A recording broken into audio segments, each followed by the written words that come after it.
Welcome to Get on the Ark. I'm Darren Conrad. I'm here with Adam Riva. And Adam and I, we just met at the First Amendment Film Festival in Greenville, Texas. It was the first annual film festival. But and Adam's one of the filmmakers and of the 12 films that were showed there. And man, what an amazing film that you put together. I'm excited to share the trailer and talk about it a little bit. But we talked a little bit about your journey, and getting on the ark is about your testimony of So welcome, Adam, and how are you? Great to be here, Darren. Thank you for meeting me, Matt, or for having me. It was great meeting you the other day at the festival and just getting to meet so many different like minds, and then feel a little bit like my family was growing. Getting to share stories about how, like you were saying, we've come to God and we've decided to fight evil and all the various aspects of it. That's all part of what I do here at Dauntless as a filmmaker. I think what the First Amendment Film Festival pointed out so poignantly is that we have new weapons at our disposals nowadays. So whether it's a microphone, a webcam, a keyboard, some editing software, we can join the fight for good and hopefully kind of take the planet back from the evil overlords. Yeah. Well, so when did your walk with God start? Well, so going way back. Yeah. I grew up in a Catholic family, and we had a priest in our parish who was exposed after the Boston Globe story broke open the Catholic pedophilia issue. And so even though my family was deeply involved, deeply invested in every way, shape, or form in the church, we also had this really interesting moment of like, okay, there's people who dress in the garb, people who say, who recite the litany of, Catholic beliefs and all that, but they're clearly, foxes in the hen house. These are people who are predators. These are people who are masquerading as good when they're anything but. So from an early age, I had this deeply devotional and close relationship with God, but I didn't have a strong affiliation with the church. I started to feel myself drifting from the church.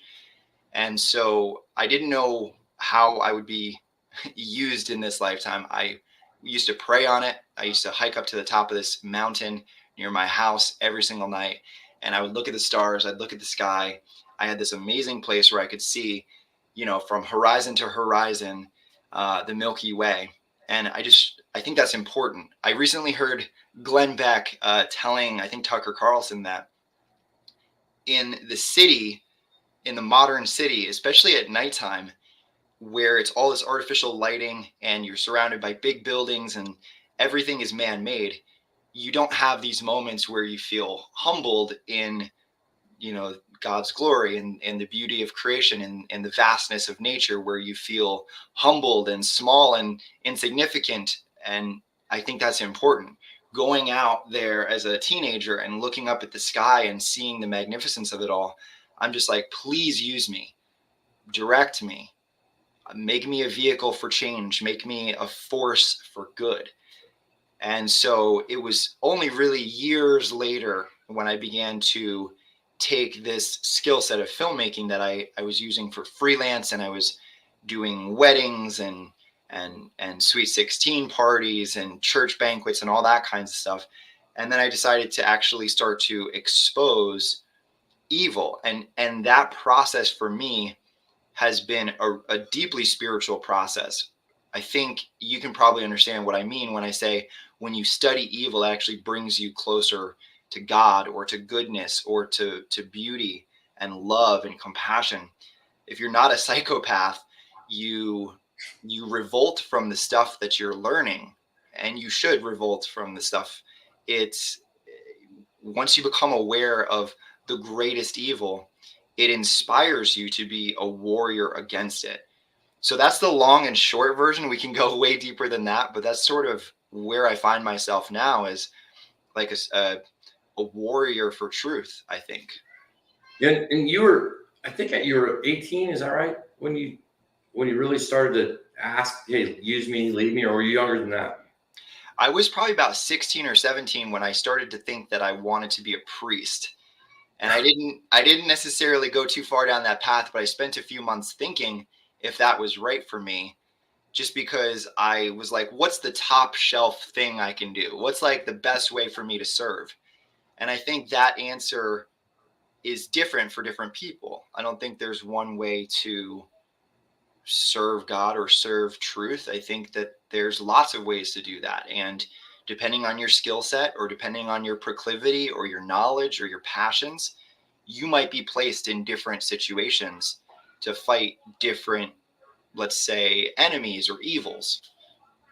Was there a moment, or was there any one significant moment, in the last, I don't know, 5 or 6 years that kind of opened you up to the corruption, or that wait, we're going the wrong way, or this isn't right, or for me it was, if I had to pick one significant moment, that when Fox called the election in 2020, I knew, well, this isn't right.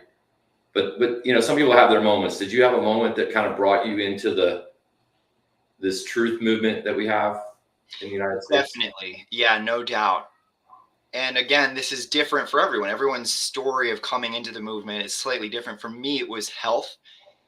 When I was about 13 or 14, I remember Super Size Me came out, and that documentary about, binging on fast food and how atrocious that is. It it's silly, but it opened my eyes to corruption at a young age. And I started to think, if something as basic as our food system can be weaponized or hijacked, that's extremely alarming, because what's more important than food, at least for your physical and mental well-being? And so I believe in the mind, body, spirit complex. I think that you shouldn't neglect your body any more than you should neglect your mind or your spirit. So coming into health for me was beautiful. It opened my eyes to a lot, and it filled me with a lot of purpose.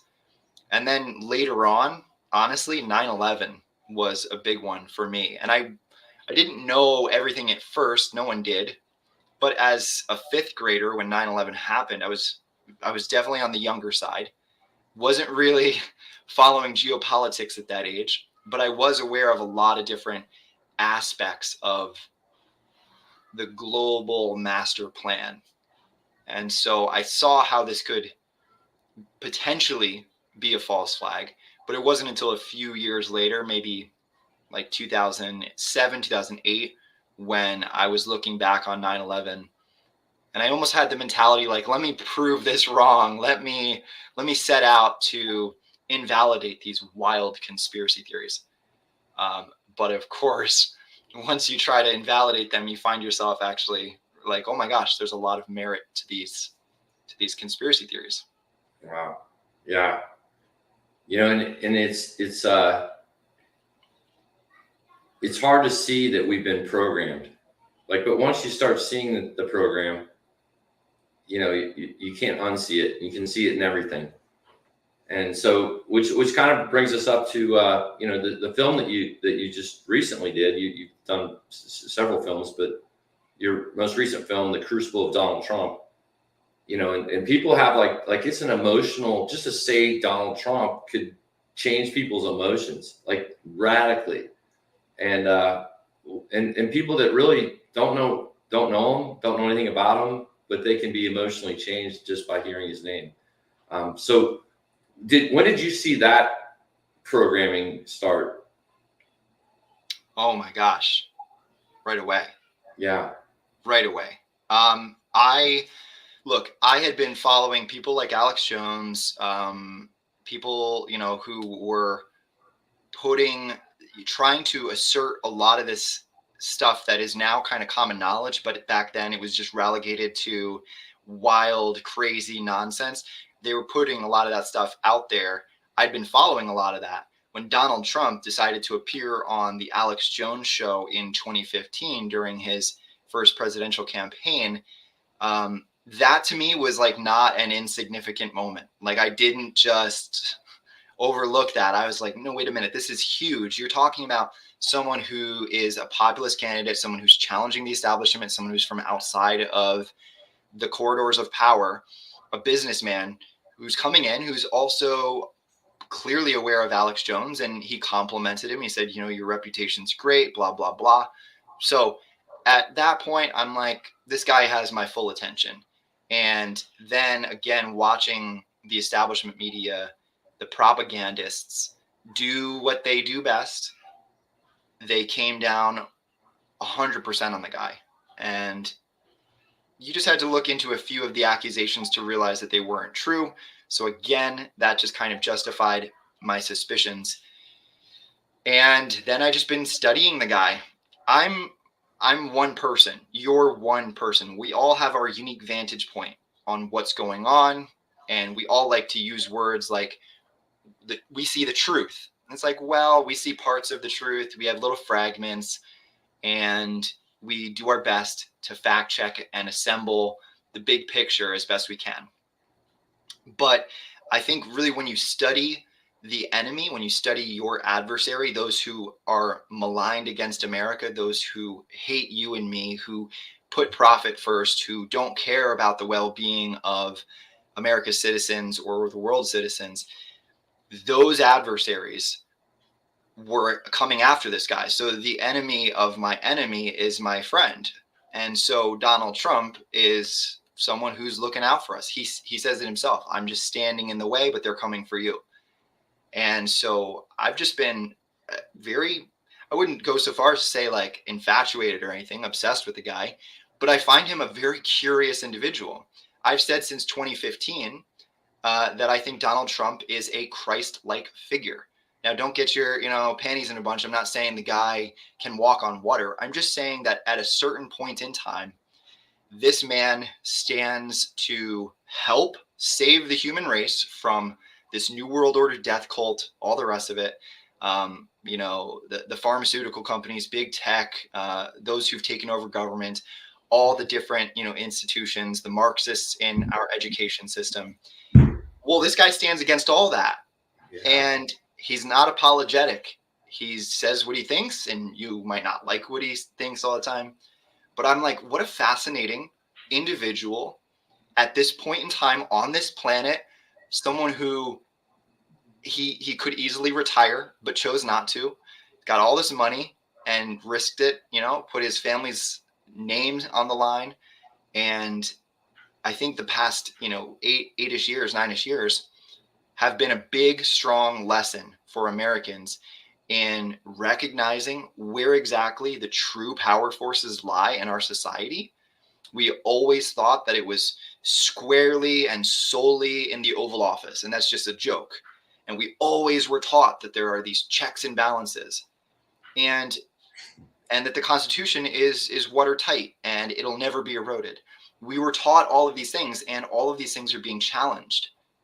They're being challenged rapidly. And it's disconcerting, and it should be, and it's scary, and it should be. But at the same time, we're having victory after victory. If you're plugged in, truly plugged in to the information war, and you're not just some doomer watching all the negativity and all the bad news, there's a lot of good stuff happening.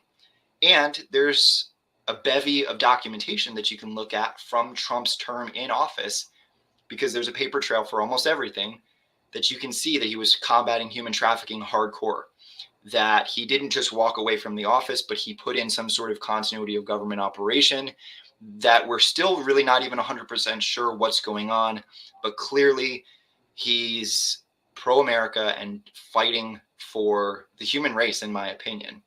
So the crucible of Donald Trump, I'll finish by saying it was my love letter, in a sense, to Donald Trump, a hero of mine, a guy that I admire, a guy that I'm very thankful exists. Like, can we all agree that we're just thankful he's alive and that he chose to do what he chose to do? And so I chose to honor him in a very similar way that last year I had the opportunity to honor and humanize General Michael Flynn, another great hero of our time. I know you got a chance to meet him. Incredible guy. And where would we be without him? Where would we be without Donald Trump? I shudder to think. So the least I can do as a filmmaker is tell the true story, or as best as I see it. So rather than having him cast as a villain, I cast him as the hero. And the film follows the 10 major attacks that have been weaponized against him, the 10 major attacks on Donald Trump and on America by extension. And we refute them without narration, without this guy talking about it, without my writing or anything. I'm just using the news clips and juxtaposing the two extremes of the rhetoric, the extreme rhetoric from the mainstream media, and then maybe the more extreme rhetoric on the truth side, and how they, you can decide for yourself, like, who's telling the truth and who gives you better feelings at the end of the day. And so I hoped to just basically wake up people who were maybe on the fence with that movie. Awesome. And it's awesome. When we go ahead, I'm going to go ahead and play the trailer. Is that good? Absolutely. Let's watch it. Yeah.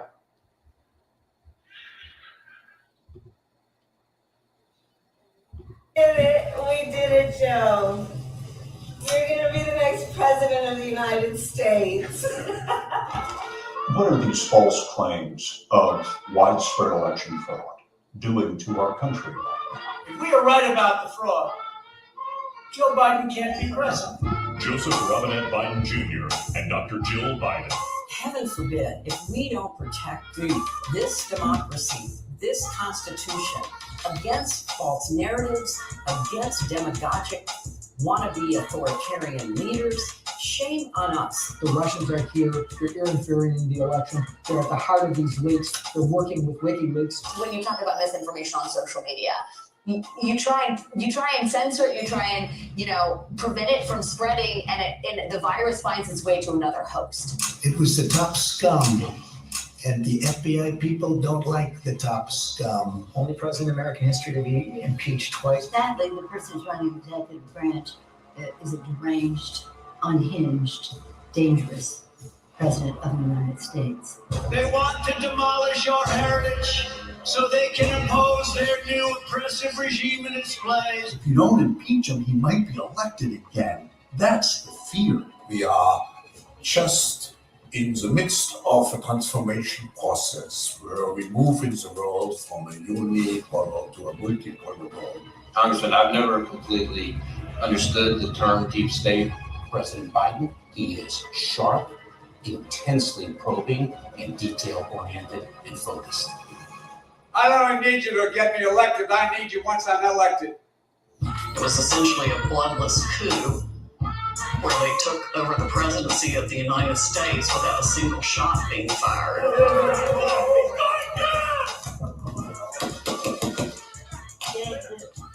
will never give up. We will never concede. It doesn't happen. We don't concede when there's death on the ground.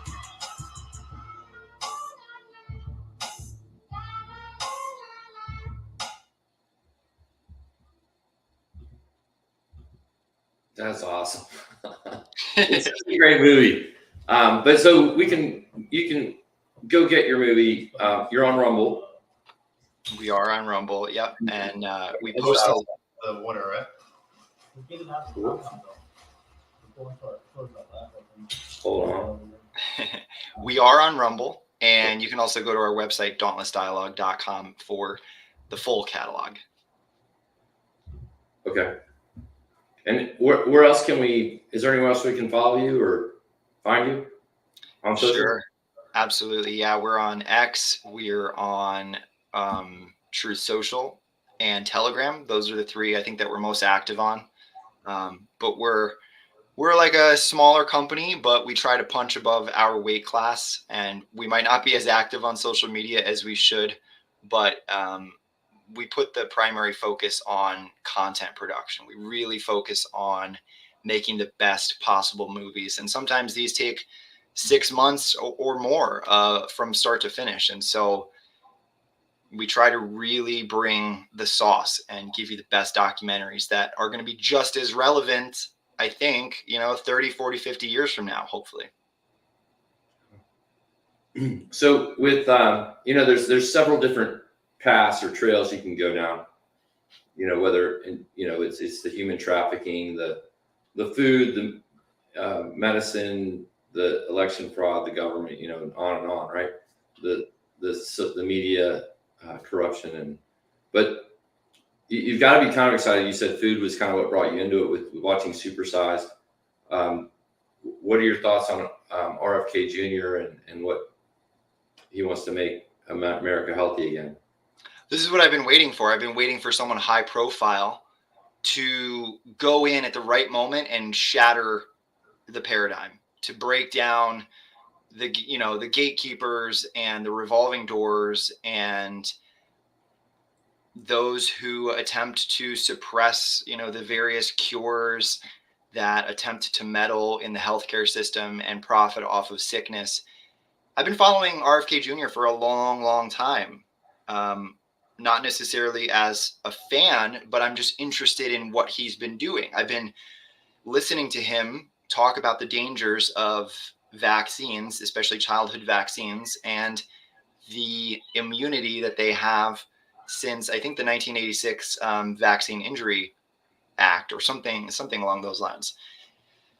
So I'm extremely excited. We'll see what happens. I think that him and Trump have some vengeance to score. I think both of those families have been irreparably harmed, damaged, attacked, killed by this deep state apparatus, by these trolls, right? These ghouls and goblins running stuff. Their time is running out. And I think that's why we're seeing the desperation and it's like an accelerated dash to the finish line. They know that the awakening's happening, and so they have limited time to get as much things done as they can and to cause as much damage as they can on the way out. But I think they know that their time is almost out. Great.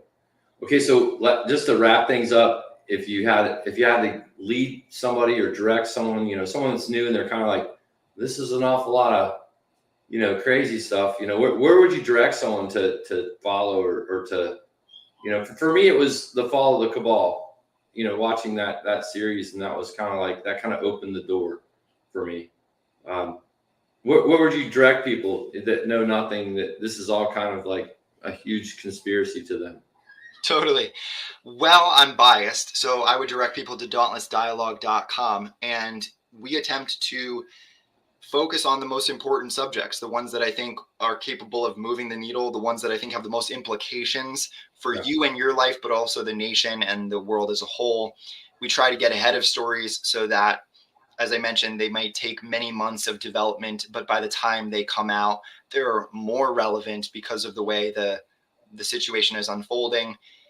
We bring our A game. We've got a talented team of professionals who are doing the research and the writing, and then that gets passed off to our filmmakers who are very talented, and we pump out documentaries and entertainment. We're not just making truth, we're making fiction, we're making entertainment. And I believe that we have two wars we're fighting simultaneously. We have the information war and we have the culture war. So while we do have a lot of political legwork to accomplish, and that never ends, and it's not just like Trump's in office, in a few months and then we're good to go and we can coast. That's when the fight really starts, and it'll continue for the rest of my life, the rest of the country's existence. And then we also have the culture war. And the culture war is the morals, the values, the perceptions, and the ethic of a country. And that is potentially more important. And so we have to fight both domains. If you go to dauntlessdialogue.com, we've got over 100 documentaries, over 100 films, and some of them are short, 20-minute bite size, and then some of them are an hour and a half or more. and we've done our best to pump out some of the most compelling and transformative material that you can show to someone at any stage of their political awakening. You can show it to a complete novice, or you can show it to a seasoned veteran. And I think everybody will enjoy it. Everybody will learn something for it. We try to go deeper down the rabbit hole than anybody. You can judge for yourself if that's true. But I would encourage people to just go to Dauntless and browse some of our trailers. And we've got, I don't know how many dozens, maybe even 100 or more free ones. If you're on a budget, just click on all access and you can watch for days and days and days on end all of our free content. Awesome. Any particular, I know the Crucible of Donald Trump, you definitely watched that one first, but any other, I guess I was alluding to which films would you highlight or point out? Oh, okay. Yeah. So Time of Deceit is a good one. Time of Deceit is a film I did about 5 months ago, and it shows how the CIA has pulled off coups on governments around the world for more than a century now, and how they've weaponized the Mockingbird media against any patriot, against any militia group, against anyone who's just trying to break in and change things. I think it's a must watch, and it's kind of like a sister film to The Crucible of Donald Trump. So if you liked The Crucible, definitely go watch Time of Deceit, because they work hand in hand. Awesome. Well, thank you, and enjoyed having you on the show. And thank you for watching. Go to dauntlessdialogue.com and check out his films, and start with The Crucible of Donald Trump, and then Time of Deceit. And let's go from there. But thank you, Adam. Appreciate you being here, brother. Thank you so much for having me on. It's been a pleasure.